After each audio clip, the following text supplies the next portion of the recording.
तो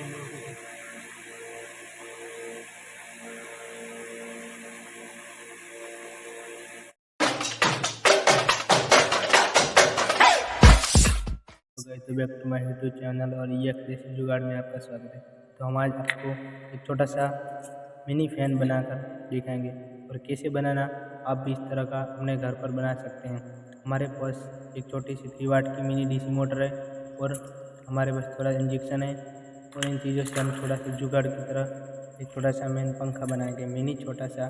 और हमने ये पतरी है जो ब्लेड जैसी लिखती, उनको हम इनकी सहायता से हम फैन बनाएंगे। चलो हम आपको दिखाते हैं किस तरह से बनाना, और वीडियो अच्छा लगे तो लाइक और चैनल को सब्सक्राइब कर देना।